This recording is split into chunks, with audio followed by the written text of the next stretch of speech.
이상이고요. 오늘 우리에게 주신 하나님의 말씀은 십계명 5번째 시간이고요. 부모를 공경하라라는 제목으로 출애굽기 20장 12절의 말씀입니다.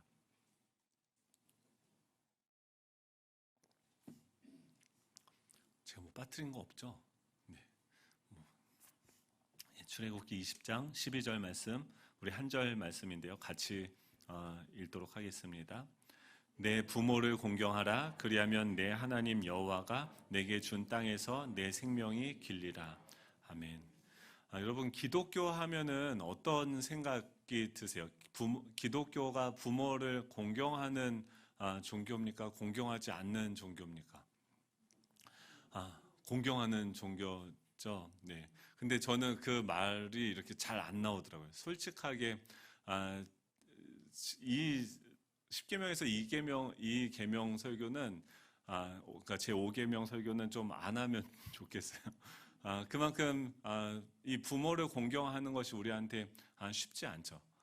왜냐하면 신경을 써야 될 것이 너무나도 많고, 이 말씀을 이제 연구하면서 왜 이 인간 관계에서 지금 1계명부터 4계명까지는 하나님을 향한 우리의 태도와 또 우리의 행동들을 어떻게 해야 되는지에 대해서 이야기를 한다고 하면, 5계명부터 10계명까지는 인간 수평적인 그 관계에서 우리가 어떤 태도와 어떤 행동을 해야 되는지를 이야기하고 있습니다. 그 인간 관계에서도 가장 우선되게 지금 다루고 있는 부분이 가정의 부분인데, 그 중에서도 이 부모님과의 관계를 가장 먼저 다루고 있는 것이죠. 부모님을 생각하면 여러분도 어떤 마음속에 어떤 감정들이 떠오르세요? 어떤 분들은 미안한 감정도 있을 거고, 어떤 분들은 따뜻한 감정이 있을 수도 있고, 어떤 분들은 정말 내 삶에 정말 잊을 수 없는 상처를 준 분으로서 부정적인 감정들이, 다양한 그 감정들이 우리 안에 혼존하고 있죠.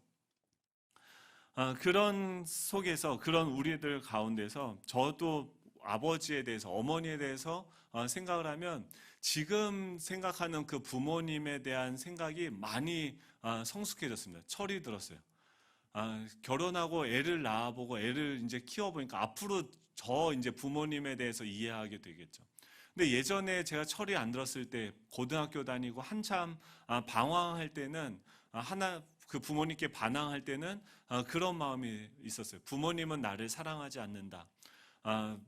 맨날 그러면서 뭔가 근거들을 찾았던 것 같아요. 그러면서 부모님 안에 정말 좋은 여러 가지 부분들이 있었는데, 그 중에서 아주 일부 부족한 부분들을 지적하면서 그것을 근거로 내가 부모님을 공경하지 않을 수 있는 그 자유의 어떤 근거들을 내가 찾고, 결국은 뭐였냐면 제 중심성, 그러니까 제가 하고 싶은 대로, 제가 원하는 대로 살고 싶었던 모습들이었구나라고 지금에서 제 예전의 모습을 보니까 그런 생각들이 들게 되는 거죠. 그러면서 점점 드는 생각이, 제가 지금 45살인데 저희 아버지가 45살일 때 어떤 상황이었고, 어떤 삶을 살았고, 또 어떤 일들이 있었는지를 계속 지금의 저와 또 45살 때 저희 아버지를 비교하면서 보는 어떤 그런 습관들이 어느 순간부터 있게 되어져요. 그러면서 계속 제 안에 더 무거워진 게 뭐냐면, 이 부모님이 지금도 표면적으로는 이렇게 듣는지 안 듣는지 이렇게 해요. 근데 부모님이 뭔가를 이야기하면은 계속해서 생각하면서 아버지가 또 얘기하는 것들을 다시금 고민하고 생각하게 되어지는 거죠. 여러분들은 어떻습니까? 여러분들은 부모님에 대해서 어떤 생각을 가지고 계십니까? 어떤 느낌을 가지고 있습니까? 어떤 분들은 저처럼 부정에서 긍정을 향해서 나아가는 분들도 있을 것이고, 여전히 부정적인 분도 있을 것이고, 또 일부 분들은 처음부터 긍정적인 감정이 있는 분들도 있겠죠. 우리의 감정을 떠나서 이 성경에서는 이 부모 공경을, 기독교는요, 우리가 오해하고 있는데, 기독교는 부모님을 공경하는 것, 부모님을 공경하는 것을 아주 강조하는 종교입니다. 그동안 교회가 성장을 위해서 다른 좀 헛되고 교회 성장주의, 물량주의에 치우쳐서 어떻게 하면 전도하고 사람들을 많이 교회로 모으고 영혼을 구원하고 뭐 이런 것들도 너무나도 중요한데, 지금 성경에서는 그런 것들보다, 한 영혼을 구원하고 무언가 다른 일을 하는 것보다 지금 더 우선되게 사람과의 관계에서 부모를 공경하는 것을 우선적으로 중요하게 다루면서 우리에게 이야기하고 있다는 것이죠. 기독교 내에 지금 부모 공경에 대한 설교들 우리는 많이 들어보지 못해요. 저도 이 설교를 하는 것은 어버이 주일이나 뭐 그럴 때 가끔 하지, 평소에 이 구절을 찾아서 일부러 이야기하지 않습니다. 왜 그러냐면 저 스스로를 볼 때도 굉장히 얼굴이 붉어지고 부끄러운 내용들이고, 또 누군가에게 이야기하기에는 지금 우리가 살아가고 있는 이 시대가 뭔가 어르신들을 대접하고 공경하는 분위기보다는 자신이 어떻게 하면 성공하고 자기가 뭔가가 되어질 것인지에 대해서 집중하는 시기이기 때문인, 시대이기 때문인 것이죠. 김지찬 교수님이라고 저희 총신대 교수님인데, 그분이 기독교 내 효윤리가 약화된 두 가지 원인이라는 것을 글에 기록한 것을 보았는데요. 두 가지로 이야기하고 있습니다. 기독교에서 효윤리가 약해졌다는 것, 부모 공경에 대한 교리들이 약해졌다는 것, 그것에 대한 첫 번째 이유가 뭐였냐면, 지금 세상 사람들이 기독교인들을 볼 때 기독교는 부모를, 조상을 잘 섬기는 종교가 아니다라고 이야기하면서 굉장히 버릇없는 종교처럼 생각하게 되어진 역사적인 사건이 있다라는 거예요. 첫 번째는 이 기독교, 개신교가 우리나라에 처음 들어올 때 1787년에 천주교에서 최초로 윤지충이라는 분이 순교를 당하게 되어집니다. 1790년에 북경에, 그 당시에는 선교사들이 우리나라에 들어오지 않은 상황이었는데, 그때 구베아 주교가 이 조선 천주교를 향해서 조상 제사 금지령을 내리게 돼요.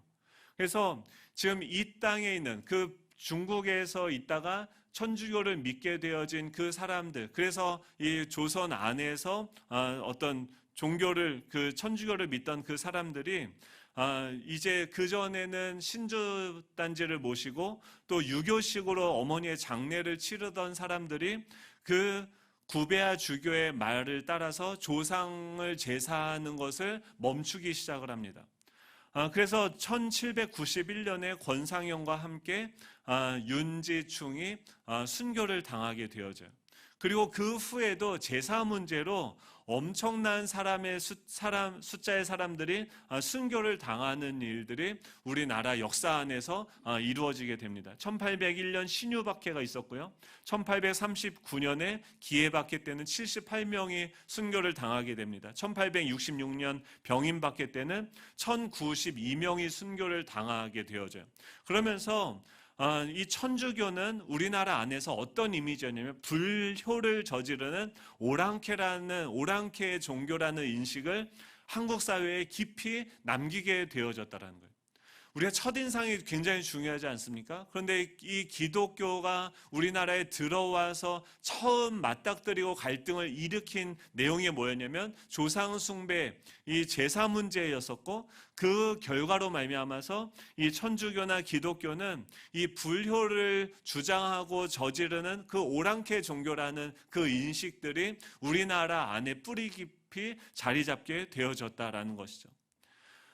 또 두 번째는 무엇이냐면, 저희가 근대화가 되어지면서 지금 포스트 모더니즘 시대가 도래하지 않았습니까? 지금 우리가 살아가고 있는 이 시대적인 어떤 시대의 주류를 이루고 있는 어떤 사상적인 이유 때문에 우리 안에 이 부모를 공경하는 이 효교리가 약화되어졌다라고 김지찬 교수가 이야기하는데요. 두 번째 이유는 뭐냐면, 예전에 이 기득권층이 효윤리를 강조한 것에 대한 그 반감으로써 이 효윤리를 약화시켰다라고 이야기하죠. 지금 또 보십시오. 얼마나 TV나 뭐 교육이나 수많은 언론, 미디어, 매체들을 통해서 부모를 공경해야 된다라는 그런 메시지들을 들어본 적이 별로 없죠. 그러니까 부모님들도 어떻게 해요? 부모님들도 맨날 만나면 뭐예요? 자식 놈 믿을 거 못돼. 끝까지 유산은, 그러니까 목장 모임하면서 그런 얘기를 하신다고 해요. 비밀을 이렇게 공유하시듯이 자녀한테 죽을 때까지 유산을 물려주면 안 된다. 그러다 뭐 된다. 그러면서 끝까지 자식을 믿지 못할 것을 목장 나누면서 나눈다는 얘기를 듣고 굉장히 충격을 받았던 적이 있습니다. 저희 부모님도 그런 얘기를 하고 계시더라고요. 그러니까 그 정도로 부모와 자식 간의 그러니까 자녀들이 부모님한테 뭔가 해줄 것에 대한 기대는 전혀 없고, 부모가 자녀에게 해주는 것조차도 조심하는 그런 사회가 됐다는 거죠. 왜 이런 사회가 되었을까? 조선시대, 그러니까 유교의 어떤 반감들이 우리 안에 있는데요. 유교에서 이야기하는 그 효는 뭘 얘기하냐면, 예전에는 이 유교를 가르쳤죠. 그래서 부모님이 만약에 병에 걸렸어요. 그러면은 아침에 일어나서 내가 만약에 효자고 효녀라고 한다면 부모님의 그 병의 차도를 알아보기 위해서 효자들은 아침마다 부모의 소변과 대변을 맛보아야 돼요. 그 정도는 돼야 그 당시에 효자 소리를 듣는 거예요. 또 사람이 태어나면 3년 동안 부모님이 그 아이의 대소변을 받아주면서 길렀기 때문에 부모님이 돌아가시면은 묘지 옆에서 추가를 짓고 3년 동안 그 부모의 은혜에 보답해야 되는 것을 가르쳤습니다. 그래서 그때는 벼슬과 관직도 버리고 농사를 지어서도 안 되고 여자를 가까이 해서도 안 되고 하늘을 부끄러워하며 이 갓을 쓰고 하늘도 쳐다보면은 안 되는 그런 것을 교육하던 시대가 있었죠. 그러면서 지금 자연스럽게 이것을 가르치는데 생각을 해보십시오. 3년 동안 아무 경제 생산적인 어떤 일들을 하지 않는다는 것은 누구에게나 가능합니까? 이미 어느 정도 재산이 있고 어느 정도 기득권층들은 이것들을 가능할 수 있겠는 거죠. 그러니까 양반이든 그 당시에 어느 정도 재력이 있는 사람들은 이 유교의 가르침대로 살아갈 수 있지만, 대부분의 사람들은 그 가르침대로 살아갈 수 있는 환경이 조성되어지지 않았죠. 그래서 그들 마음속에는 어떤 마음이 자연스럽게 듭니까? 나는 이 부모의 효도도 하지 못하는 불효막심한 사람이고, 그 당시에 기득권을 가지고 또 많은 재산을 가지고 어느 정도 자신의 삶을 윤택하게 살 수 있었던 그 기득권층을 존경하는 마음들을 갖도록 이 유교는 그 안에서 작동했다라고 지금 시대 사람들은 생각을 하는 거죠. 잘 모르겠어요. 그 당시에 그 유교를 가르쳤던 그 사람들이 그런 의도로 했는지 안 했는지는 모르겠지만, 지금 시대를 살아가는 사람들은 옛 사람들의 그런 가르침에 대한 어떤 그런 자연스러운 어떤 권위주의나 또 우리 윗사람들 절대적인 진리에 대해서 반감을 갖는 그런 풍토가 이미 조성이 되어져 있는 거죠. 그러니까 우리가 살아가면서 저도 제 아내 부모님에 대해서 저도 그런 교육을 받으면서 자란 거죠. 지금은 인권교육이라고 하면서 이 부모가 자녀를 혼내면은 어떻게 합니까? 체벌을 하게 되면 아이들이 전화를 해요. 경찰서에다. 방에 들어와서 전에 있던 교회에서 어떤 부모님이 너무 어이없는 일을 당했다. 뭐냐면은 사춘기 올라간 딸인데 얘가 밤에 늦게 나가고 좀 안 좋은 일들을 행해서 체벌을 하고 혼내려고 했더니 방에 들어가서 문을 잠그고 경찰서에 부모를 신고한 거예요. 근데 그거를 저희 애들도 그런 교육들을 학교 다니면서 배우는 거죠. 그러니까 부모는 그 가르침 속에 나타나는 부모에 대한 이미지는 뭐냐면 긍정적이고 우리 감사해야 되는 그런 이미지로서 아이들에게 교육이 되어지기보다는 우리를 착취하고 억압하고 우리에게 뭔가 폭력을 가하는 대상으로서 이 아이들에게 직접적으로 간접적으로 흘러가고 있는 거죠. 그런 생각들이.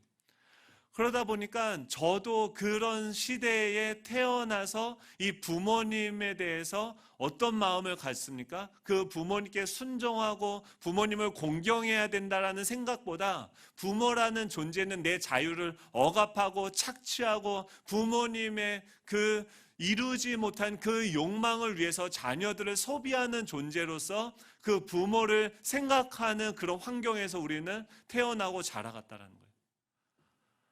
그렇기 때문에 지금 우리 안에 이 부모를 공경하라는 말이 당연시 되어지지도 않았을 뿐더러 그런 이야기를 하는 것이 굉장히 어려운, 부모는 이제 국가가 책임을 져야 되고 국민연금이 책임을 져야 되는 그런 대상으로 전락하게 되어졌다라는 것이죠. 그러니까 어떻게 해요? 부모님들도 자녀들을 기대하고 신뢰하지 못하고 또 부모님 세대도 우리나라가 성장하면서 이 자녀들을 정말 애지중지 길렀지 그 부모 세대들은 항상 그 후순위로 우선순위가 밀려나게 되어졌죠. 그런 이런 악순환들이 우리 안에 팽배해진 그런 사회를 우리는 살아가고 있는 것입니다. 그래서 예전에는 어떻게 합니까? 심청전 하면은 심청전을 아시죠? 심청전에 신봉사가 자신의 딸을 팔아서 인당수에 빠뜨리고 그 쌀을 가지고 자기 눈을 뜨고 과거에 급제하고 이런 것들이 예전에는 너무 아름다운 이야기고 미담처럼 이야기가 됐는데 1947년에 소설가 최만식에 의해서 희곡 신봉사라는 소설이 등장하게 되고 그 심청전, 지금 이 1924년에 조선어 독본이 게재되면서 독본의 심청전이 게재되면서 계속 국어 교과서에는 이 심청전이 등장을 했었는데 1947년에 소설가 최만식 씨의 희곡 신봉사를 통해서 이 기존의 그 심청전에 대한 개념을 완전히 뒤집어 엎는 새로운 해석을 낳게 되어진 거죠. 그곳에 나온 신봉사는 그냥 효의 대상으로서 부모를 공경하는 공경의 대상으로서 어떤 착한 이미지가 아니라 과거를 보아서 가문을 빛내겠다는 그 욕심이 그 딸을 희생시킨 것으로서 재해석을 하게 되어져요. 그렇게 보니까 또 그렇게 보여져요. 아니 무슨 영광을 보겠다고 눈을 자기의 딸까지 죽여가면서 눈을 뜨고 과거에 가겠습니까? 라는 그런 고개가 끄덕거려지는 그 정서가 우리 안에 전파되어지기 시작한 거죠. 그래서 그것을 통해서 예전의 사람들은 어떻게 해요? 그 최만식 씨는 이렇게 이야기합니다. 과거 심청 이야기는 위기에 처한 아버지를 자기 희생적으로 구한 딸의 효심으로 미화됐다고 하면 지금 그리고 미화되어서 국민들에게 그런 희생에 적극 동참할 것을 선도하는 국민 교육적 도구로 그것을 사용했다라는 거예요. 그래서 그런 교육을 받은 백성들은 착하게 그냥 부모라든지 자기 위에 있는 그 권위에 대해서 일방적으로 순종하게끔 교육을 받았는데 이것이 잘못됐다라는 거죠. 근데 실제로 보면은 우리가 뭐 IMF 때 금모으기 운동을 하고 뭐 여러 가지 우리가 배신을 당한 그런 것들이 있지 않습니까? 뭔가 국가를 위해서 이렇게 열심히 살면은 뭔가 국가가 우리를 책임져 줄 거라고 생각을 했었고 부모를 위해서, 그러니까 우리나라가 지금 이렇게 성장하기까지 얼마나 많은 나라의 딸들이 외국으로 나아가서 노동을 하고 또 얼마나 많은 사람들이 재봉틀을 정말 거기서 순교를 당하는 심정으로 그 노동을 착취당하면서 우리나라가 성장하게 되어졌는데 그런 자기 희생을 너무나도 당연한 것으로 기존 세대들은 기득권들은 사용했고 그런 것을 이런 가치들을 자꾸 교육하면서 결국 사람들을 자신들의 입맛에 맞게 사용했다라고 계속 그런 가르침을 우리는 받고 있는 거죠. 그래서 이 신봉사는 그 딸을 판 아버지가 된 거죠. 돈을 벌기 위해서 공장으로 내보내고 위안부를 내보내고 매춘굴로 딸을 보냈던 그 사람들의 행위를 정당화시키는 자신의 딸을 팔아버리고 보내버린 아버지의 이야기로서 재해석을 하게 되어졌고, 그 재해석한 그 내용들이, 그 사상들이 지금 우리 안에서 살아서 움직이고 있다는 거예요. 그러니까 지금 요즘 젊은이들에게 이 심청전, 부모님을 위해서 봉사를 해야 된다, 내가 헌신을 해야 된다, 희생을 해야 된다라는 그 개념은 찾아보기 어려워졌다는 거죠. 효를 행한다라는 것은 부모를 위해서 자신의 욕망, 그 자유를 억압하는 것으로밖에 보일 수 없는, 내가 뭔가 손해본다라는 느낌을 지금은 너무나도 자연스럽게 갖는 시대가 되어졌다는 거예요. 그래서 그 결과로 지금 사회가 어떻게 되어졌습니까? 한국에서 지금 경찰청 통계에 따르면 2008년에 존속 살해, 자녀가 부모님을 살해하는 경우가 2008년에 44건이었고요. 2010년에 66건이에요. 22년 사이에 55%가 증가하게 되어졌고, 전체 그 살인에서 존속 살인이 차지하는 비율도 2008년에 4%에서 2010년에 5.3%로 점차 증가하고 있는 추세가 되어졌어요. 부모를 존경하고 공경하는 것이 아니라 부모를 비하하고 학대하는 것을 넘어서 부모를 살해하기까지 하는 그런 사회가 되어졌다는 거예요. 이게 얼마나 심각하냐면, 우리나라에서는 다른 나라와 비교해 보면 2009년에 미국은 존속 사례가 전체 사례의 2%였어요. 프랑스는 2.8%, 영국은 1%였는데 지금 한국은 5.3%. 그러니까 다른 나라와 비교했을 때도 예전에 동방예의지국이라고 불렸던 한국이 외국보다 이 존속살인 비율이 높아진 사회로 전락되어졌다라는 충격적인 사실인 거죠. 그러다 보니까 부모와의 자식 간의 관계보다도 인권이 더 중요하고, 또 부모는 뭔가 우리를 억압하고, 제가 얼마 전에 애를 한번 잡아보려고, 더 크면은 못 잡을 것 같아서, 그러니까 이 아이들 안에 옳고 그름의 어떤 선악과 그 기준을 세워놔야 되는 거죠. 어렸을 때 성경에서는 훈육을 하라고 하죠. 혼을 내서라도 그 아이들을, 루소의 영향을 받은 자연주의 교육학자들은 어떻게 해요? 인간은 선하기 때문에 내버려두면 알아서 잘한다는 거예요. 지금 한국 사회에서 교육의 모든 그 기반을 가지고 있는 그 사상은 뭐예요? 인간은 선하다라는 거죠. 근데 성경은 어떻게 해요? 인간은 죄인이라고 얘기하죠. 그래서 훈육이 필요하고 그 아이들에게 이 기준을, 이 선악과를 심어 놓아야 된다라고 하는 거죠. 그래서 저희 애를 지금까지 때린 적이 거의 없어요. 지금 손을 꼽아도 이번에 한 번 때렸고, 예전에 한 번 때렸어요. 2번 제가 마음 먹고 혼을 냈는데, 근데 제가 이제 겁을 주려고 몽둥이를 들으니까 재훈이가 딱 맞더라고요. 전 고등학교 때 맞았거든요. 근데 중학교 1학년 때 딱 맞더라고요. 와, 그래서 이 자식이 하면서 완전히 뭐 제가 열받아가지고 엄청 막 뭐라고 하면서, 그때 제가 밀리면 안 될 것 같아서 엄청 혼을 냈어요. 막 많이 때렸다는 것보다 혼을 냈죠. 이 성경에서는요, 이 부모를 공경하라고 해요. 왜 공경을 하라고 하는 걸까요? 지금 이 시대에 부모보다 자녀를 더 생각하고 자녀보다도 내 자신의 어떤 욕망을 실현하고 추구하는 것에 더 포커싱이 되어진 이 시대 속에서도 여전히 이 시내산에서 선포되어지는 이 말씀은 여전히 유효하고, 이것은 우리 가정을 구원하고 자유케 하는 하나님의 말씀이라는 거죠. 왜 이 계명이요, 부모를 공경하라는 이 계명이 우리를 자유하게 하느냐? 첫 번째로는 이 하나님을 공경하듯이 이 부모를 공경해야 된다라고 오늘 말씀을 이야기하고 있어요. 이 공경하다라는 단어가 이 카베드라는 단어인데요. 이것이 구약 성경에 4번 쓰이게 됩니다. 이 동사가 명령형으로 4번 쓰이게 되는데, 두 번은 이 하나님을 공경하라라고 쓰여지고 두 번은 부모를 공경하라라고 쓰여진다라는 거예요. 이 직역하면은 카베드라는 단어는 무겁게 여기다, 비중 있게 생각하라, 중요하게 여기라는 거예요. 즉 직역하면은 부모님을 높이고 무겁게 여겨라, 너의 부모를 존중하라라고 직역할 수 있습니다. 지금 이 부모를 존중하는데 어떻게 무엇과 같이 존중을 해야 되냐면 하나님과 동등하게 부모를 존중해야 된다라고 이야기를 하고 있는 것이죠. 왜 부모를 존중해야 되는 것일까요?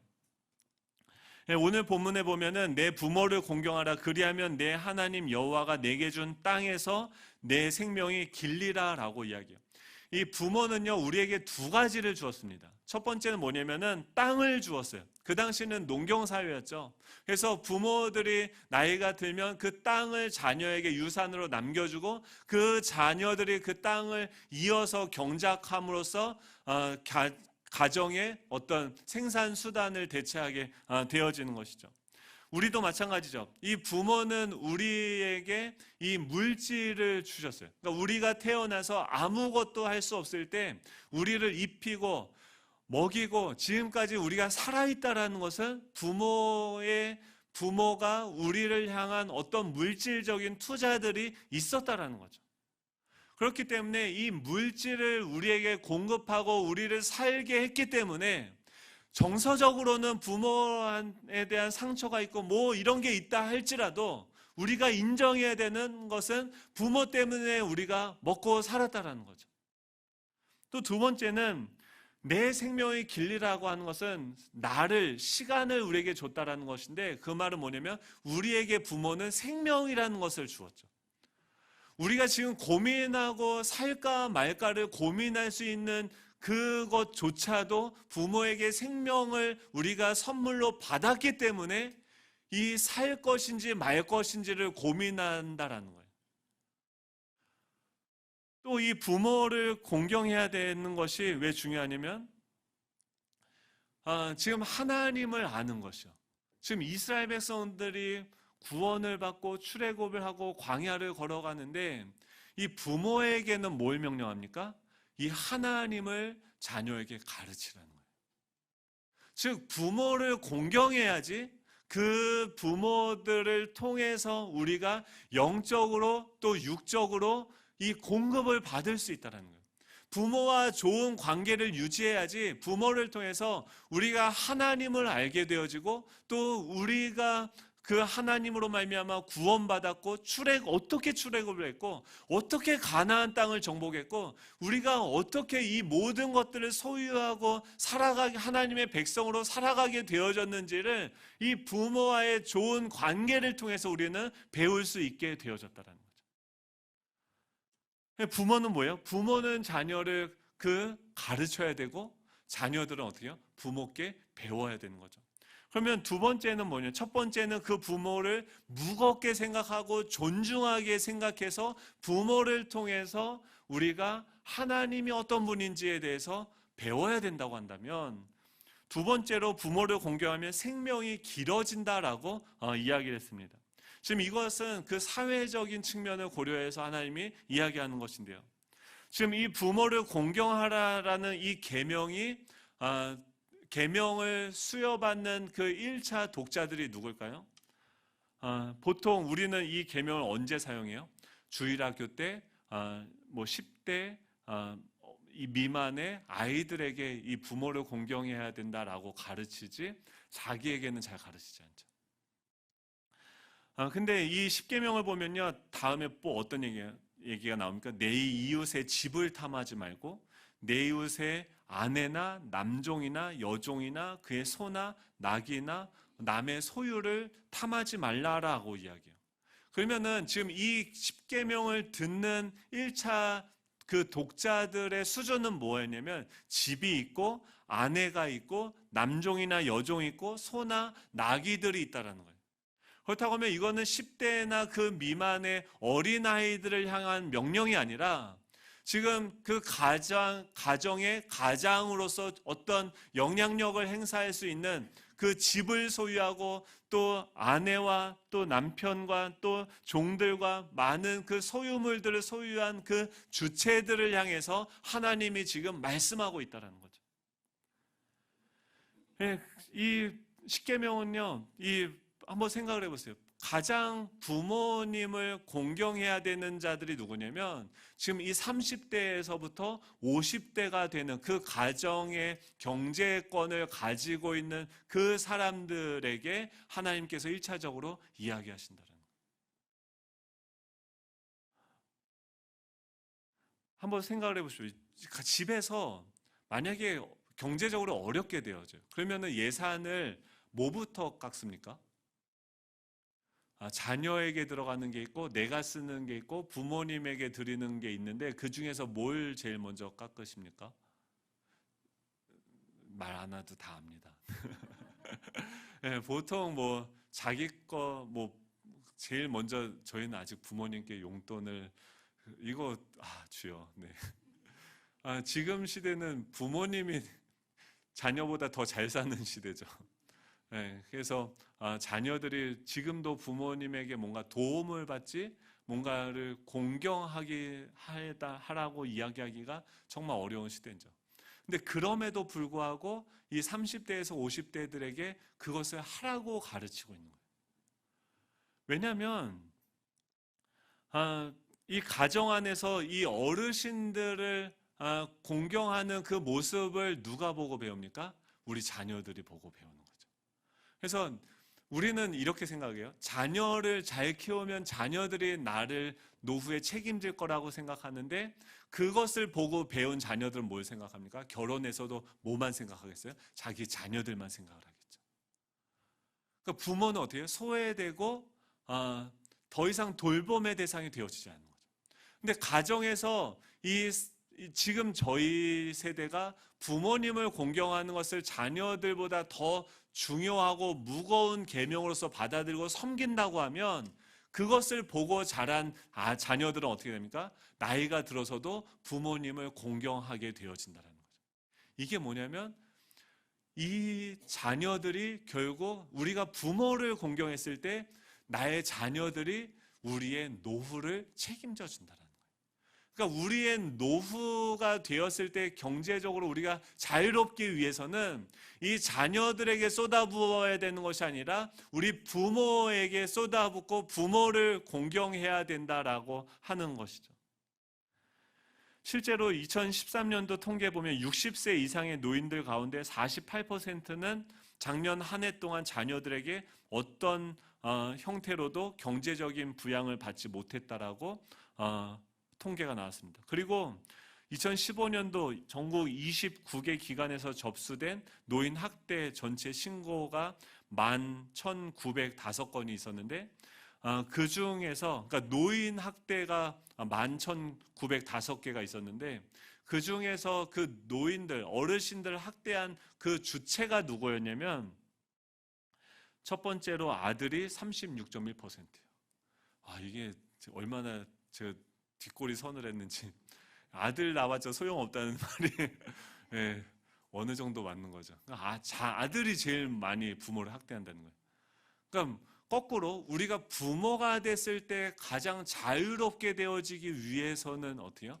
아들에게 부모를 공경하는 것을 가르쳐야 돼요. 그 다음에 아들 다음에 누구냐면 배우자고 그 다음에 딸이고 그 다음에 며느리. 우린 며느리를 잡는데 며느리가 그래도 가장 부모에게 잘하더라고 통계적으로 이야기하고 있죠.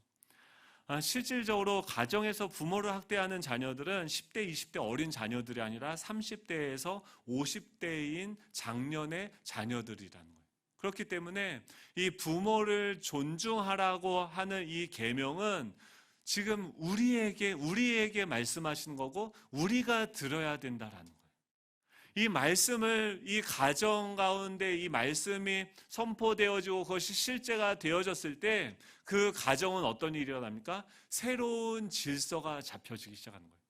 자녀가 부모를 공경하게 되고 그것을 보고 자란 그 자녀들이 또 부모를 공경하게 되어지고 부모를 공경하니까 부모가 가르치는 그 하나님에 대한 그 진리들이 그 밑으로 흘러내려가기 시작하는 거죠. 이 부모와 관계가 좋지 않는다, 막힌다고 하면은 이 자녀들은 더 이상 이 신앙적으로 공급받을 수 있는 그 루트들이 다 막혀지게 되는 거예요. 부모가 싫은데 왜 교회를 가게 됩니까? 부모가 아니라 자신을 추구하기 때문에 더 이상 부모의 말이 권위적으로 우리에게 들려지지 않게 되어진다는 거죠. 근데 한번 생각을 해보세요. 교회 성장학적인 관점으로도 생각해 봤을 때 만약에 교회에서 어르신들을 잘 모시라고 가르친다고 하면 여기 사공리 어르신들이 다 교회 오실 것 같아요. 그렇죠? 그리고 어떻게 해요? 자녀들도 데리고 오겠죠. 너도 교회 가라. 가니까 좋은 얘기 하더라. 가니까 부모를 지금도 이 설교 들으시면서 어르신들 어떻게 해요? 우리 자녀가 이 얘기를 들어야 되는데 라는 생각을 하고 계시죠. 네, 지금 그런 어떤 교회 성장학으로 봐도 부모를 공경하는 것이 우리 안에 어떤 선순환을 이루어간다는 거예요. 그리고 그 안에 질서가 잡히게 되고 말씀의 권위가 세워지면서 그들은 지금 제가 생각해 봤을 때 고등학교 때 어렸을 때 부모님의 말이 다 안 들렸어요. 그리고 그건 다 뭐 잘못된 거고 친구들 다른 데 가서만 들었어요. 지금도 어때요? 인터넷 애 나면은 부모님은 벌써 애를 몇 번이나 난 부모 어머니인데도 불구하고 그 경력자의 이야기를 듣는 게 아니라 인터넷의 얘기만 듣게 되죠. 그러다 보니까 어떻게 됩니까? 계속 그 안에 시행착오와 잘못된 이 악순환의 고리들이 계속해서 연결되어진다는 거예요. 우리가 그렇게 생각할 수 있죠. 그러면 잘못된 정말 폭력적인 가정에서 잘못된 부모에게 잘한다고 하면은 그것은 손해보고 이런 것이 아니냐. 우리가 율법을 생각할 때 율법주의로 가면 안 돼요. 당연히 부모가 자녀 아동을 학대한다고 하면 거기서는 우리가 보호해야 되고 그를 키워주고 회복시켜야 되는 거죠. 지금 그런 걸 얘기하는 것이 아니라 그냥 정상적인 상황에서 만약에 그런 부족한 부모님이라 할지라도 이 자녀가 그 부모님을 섬겼을 때 손해보는 일은 없다는 거예요. 왜냐하면 우리의 노년이 되어졌을 때도 이 자녀들이 우리를 그런 식으로 대하게 될 것이기 때문이라는 거죠. 그리고 이 계명에 순종함으로써 우리는 어떻게 돼요? 이 세상이 추구하는 가치들과 정반대의 길을 가게 되는 거죠. 거룩한 공동체, 세상과 다른 공동체가 되어지는 거죠. 교회가 성장하게 되어진 로드니 스타크라는 사람이 쓴 그 기독교의 부흥과 또 기독교가 어떻게 이렇게 승리하게 되어졌는지. 지금 교주가 죽은 다음에 생겨난 특이한 종교예요, 기독교는. 예수님이 죽은 다음에 시작이 되었고 예수님 그 교주가 없는데 이것이 확대되어지면서 수백 년의 그 시간들이 지났는데 오히려 로마가 그 기독교를 인정하지 않을 수 없게 되어진 거죠. 그 힘이 어디 있었느냐라고 이야기했을 때 이 기독교 안에 세상과 다른 거룩함이 있었다라는 거예요. 우리가 세 번째는 뭐냐면 예수님을 따르는 것이 부모님을 공경하는 길이다라는 거예요. 우리가 그 이단들이 맨날 또 안 믿는 분들이 얘기하는 게 뭡니까? 누가복음 14장 26절에 보면 너희는 이렇게 가르치지 않냐? 어떻게 자녀들한테 무릇 내게 오는 자가 자기 부모와 처자와 형제와 자매와 더욱이 자기 목숨까지 미워하지 아니하면 능히 내 제자가 되지 못할 것이다라고 가르치냐? 부모를 버려야지 예수님의 제자가 된다며 라고 하면서 전에 우리가 그런 이 전도하고 사람들을 끌어모으는 것을 부모와 가족을 섬기는 것보다 우선되게 생각했을 때가 있었죠. 근데 그건 잘못된 거죠. 성경은요, 가족을 먼저라고 얘기해요. 부모가 우선이라고 얘기해요. 그 다음에 이 가정에서 올바른 질서들이 되고 나서 흘러 넘쳐서 이웃으로 가고 불신자들에게 가고 영혼을 구원하게 되는 거죠. 예수님의 말을 보면 요 한 문장만 놓고 보면은 예수님을 따르는 것이 부모를 버리고 따라야 되나 보다라는 생각이 들 수도 있는데 예수님은 어떠셨습니까? 예수님이 부모를 버리셨나요? 아니에요. 십자가에 달려 돌아가기 전에 예수님이 그 제자 요한을 부르셔서 뭐라고 이야기합니까? 또 그 제자에게 이르시되 보라 내 어머니라 하신데 그때부터 그 제자가 자기 집에 모시니라 라고 얘기했어요.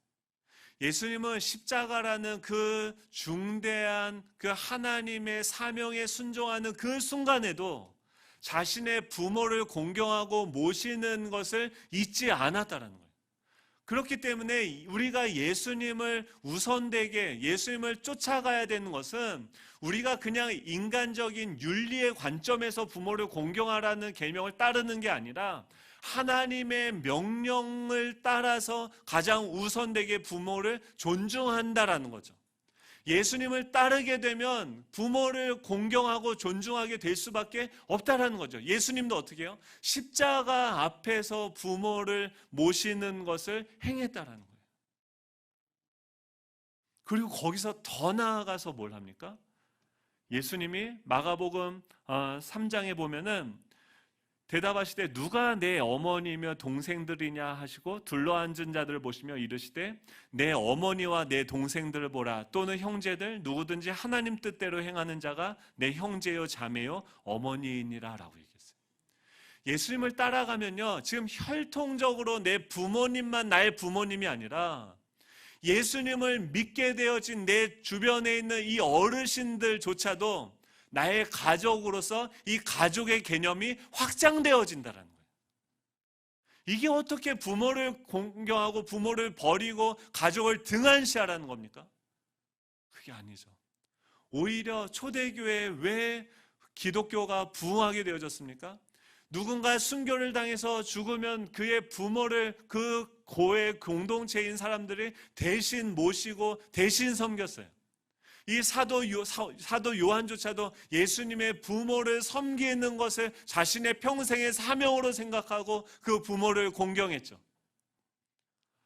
즉 기독교는 이 확장된 가족의 개념으로 나의 혈통적 부모뿐만이 아니라 내 이웃의 내 같은 신자들의 부모와 가족들, 형제, 자매들까지도 자신의 것을 팔아서 섬기고 나누는 일들을 했다라는 겁니다.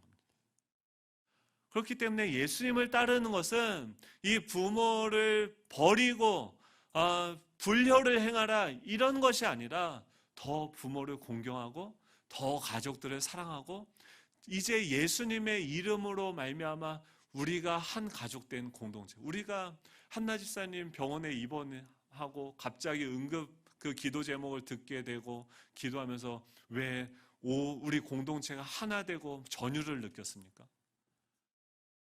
잘 우리가 개척해서 얼마 되지 않은 시기에 잘 서로 알지도 잘 모르는데 우리가 같이 예수 정한교회 성도라는 그 이유 하나만으로 서로 돌아가면서 금식하고 그 영혼 위해서 기도하고 또 물질로 여러 가지 것들로 우리가 함께 섬기고 공경하게 되어진 거죠.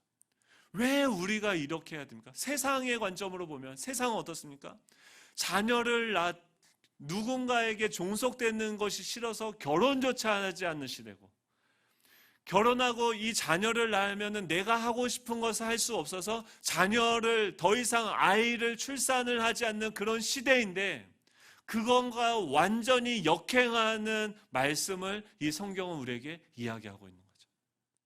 자기 십자가를 지고 주님을 따라오라고 말씀하시는 그 주님은 우리로 하여금 가장 먼저 우리의 부모님을 공경하라고 우리에게 말씀하시는 거예요. 그 부모님을 공경하고 존중할 때 우리 가정의 질서가 회복되어지는 줄로 믿습니다. 저도 잘 못했어요. 우리 찬양할 텐데요. 어머니의 넓은 사랑 이 찬양하면서 말씀을 정리합니다. 주님께서 우리에게 오라고 하세요. 이 시대 사람들이 생각하는, 우리는요 옆에 있는 사람들, 다른 사람들에게는 관대해요. 근데 부모에게는 언제나 무언가를 받으려고 하죠. 이제 그 생각을 우리 예수정한교회부터, 예수정한교회는 부모를 공경하는 교회다, 어르신을 공경하는 교회다, 정말 효를 중시하는 교회다, 저 교회 가면은 노후 걱정 안 해도 된대, 이런 소문이 나는 교회가 되길 축복합니다. 그래야지 우리 교회가 희망이 있는 거예요. 그래야지 이 사회가요 변화돼요. 근데 그 길이 쉽지 않아요.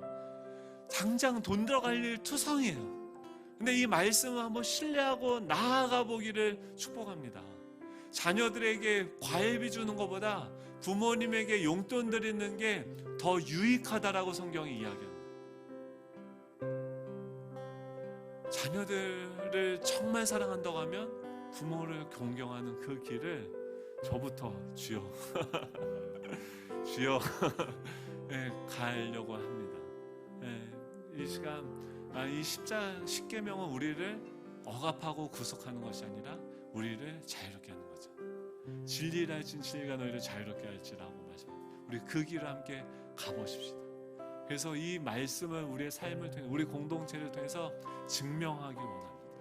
하나님 아버지 감사드립니다. 저희들 우리 안에 여전히 산당을 추구하고 여전히 나 자신의 안위와 나 자신의 편안함을 추구하는 그런 자기 중심적인 그 욕망들이 있습니다. 주님, 그 산당을 다 제거하기를 원합니다. 내가 주님을 따라가기를 원합니다. 낮은 길로, 아버지 더 좁은 길로 아버지 저희들 걸어가길 원합니다. 부모를 공경하고 부모를 존중하고 부모를 무겁게 여기는 그 마음들이 우리 교회의 가장 중요한 인간관계에서 가장 중요한 것으로 아버지 여겨질 수 있도록 주님 우리를 축복하여 주시옵소서. 영적인 질서가 새롭게 되게 하여 주시옵소서. 아버지 자녀들에게 이 부모를 통해서 복음이 흘러가고 생명이 흘러가고 물질이 흘러가 아버지 그 영혼들을 살게 하는 것을 위해서 우리가 부모를 공경해야 되는 줄로 믿습니다. 하나님 이 계명에 순종하오니 주여 이 땅에서 하늘의 신령한 복들이 우리를 통해서 이 땅 가운데 흘러갈 수 있는 통로가 되게 하여 주시옵소서. 감사드리며 예수님의 이름으로 기도드립니다. 아멘. 이제는 우리 주 예수 그리스도의 은혜와 하나님의 극진하신 사랑하심과 성령님의 내주하심, 교통하심, 충만케 하시는 역사가 하나님의 말씀을 받들어 부모를 공경하기로 다짐하는 우리 모든 예수 정황교회 모든 성도님들 머리 위에 그의 가정과 자녀와 학업과 사업장과 직장 가운데 이제로부터 영원토록 함께 하시기를 간절히 축원하옵나이다. 아멘.